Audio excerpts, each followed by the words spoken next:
पच्चीस लाख वर्ष जुना पत्थर स्वर्ण से मेला पत्थर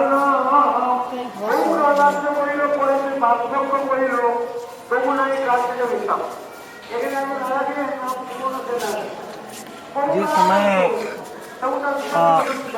સુવર્ણસેન રાજા નવદીપમાં राजधानी बनीने राज्य करते हो तो सतयुग में राज्य कर रहा था, लेकिन उसको बहुत ही लोभी था। उसको भक्ति का कोई रुचि नहीं था। वो आजू बाजू में सब देशों के ऊपर आक्रमण करके अपना एरिया को बढ़ाने का प्रयत्न कर रहा था। वो सुवर्णसेन तो नारद जी को दया आ गई।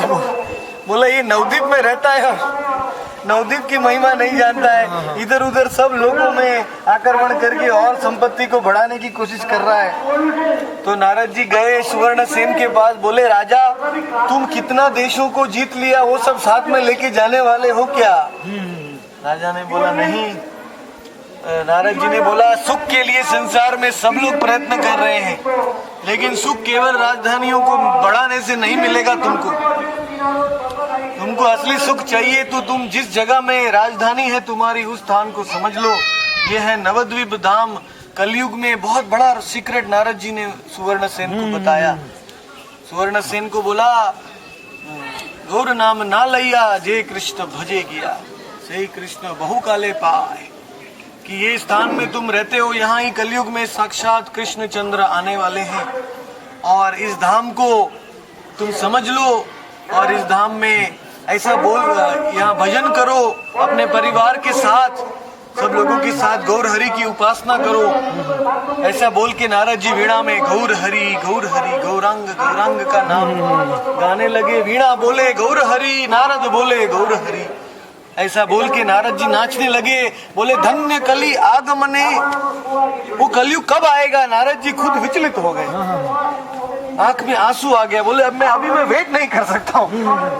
ये सतयुग का समय की बात है, आज से 25-27 लाख साल पहले की बात। नारद जी बोले वो कलयुग कब आएगा? वो 2000 कलयुग में एक कलयुग आता है जब गौरांग महाप्रभु आते हैं। वो कब आएगा? जब नारद जी उत्सुक हो गए, भाव विभोर होके नाचते नाचते चले गए, तो राजा को भी गौर हरि में प्रेम हो गया। राजा भी भगवान में प्रेम आनंदित हो गया और राजा गौरांग गौरांग गौरांग गौरांग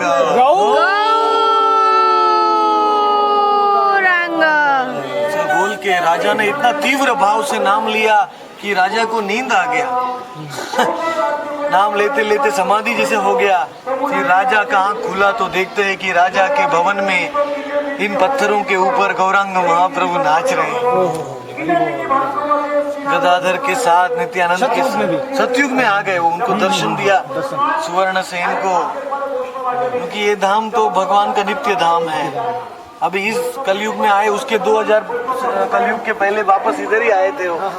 और अभी इसके बाद 2000 लंबी यात्रा है, 2000 कलयुग के बाद वापस आएंगे।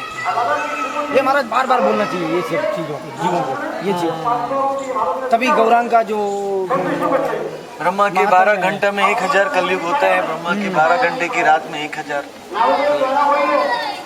तो जब नाचने लगे भगवान, तो भगवान के नृत्य के बीच में सुवर्णसेन जाके दंडवत किया। भगवान ने सुवर्णसेन को उठाया, बोला राजा तुमको नारद जी की कृपा मिली है, इसलिए तुम मेरे रहस्य को जान सके। ये मेरे नवदीप का रहस्य, मेरे नाम का, मेरे लीला का रहस्य बहुत गुप्त है, मैंने किसी को नहीं बताया, ये तो सतयुग है। तो राजा ने बोला प्रभु आपके सौंदर्य को देख के मुझे उत्कंठा हुई है, आप जब अवतार लेंगे तब मुझे भी उसमें जन्म दीजिए, मुझे भी उसमें। तो भगवान ने वरदान दिया, तुम मेरी लीला में बनोगे सबसे पैसे वाले जमींदार, उसका नाम होगा बुद्धिमंत खान। मुस्लिम, हाँ, सुवर्णसेन राजा बुद्धिमंत खान बन गया, हिंदू था। अच्छा। और बुद्धिमंत खान ने भगवान का शादी को स्पॉन्सर किया। विष्णु प्रिया देवी के साथ भगवान का दूसरा विवाह हुआ। तब राजा सुवर्ण सेन बुद्धिमंत खान, उसने इतना आलीशान विवाह बनाया, इंद्र को भी शर्म आ गई। स्वर्ग लोक से देख रहा है, बोलता है ऐसा विवाह तो स्वर्ग में भी नहीं होता है। ऐसा विवाह बुद्धिमंत खान ने मायापुर में मनाया। और उस समय में सब ऋषि मुनि लोग दक्षिणा मांगने के लिए भगवान और विष्णु प्रिया के साथ 5-5 बार लाइन में लग जाते थे। लंबी लंबी लाइन, भगवान खुद सबको दक्षिणा दे रहे थे, लेकिन वो भंडारा पूरा ही नहीं हो रहा था। तो बार बार उसी लाइन में घुस जाते थे, क्योंकि वो बुद्धिमंत खान ही सुवर्ण सेन था। उसके पास कितनी संपत्ति है, असीमित, कोई कल्पना नहीं है। भगवान ने भी उसको और भी दे दिया विवाह के लिए। इस प्रकार से ये स्थान तो लुप्त हो गया था, लेकिन भक्ति सिद्धांत सरस्वती को चलते चलते पूर्ति हो गई। ये सुवर्ण सेन का महल है धाम। और आर्कियोलॉजिस्ट लोगों ने आके इस पत्थर का कार्बन डेटिंग निकाला। कार्बन डेटिंग से यही पता चला कि 25 लाख साल। एक बड़ा कोबरा था जिसके माथे में मणि था, वो इसकी रक्षा कर रहा था। अभी तो वो चला गया। बहुत बड़े महल था, ये तो खाली थोड़ा भाग, ये कुछ पूरी उसकी राजधानी।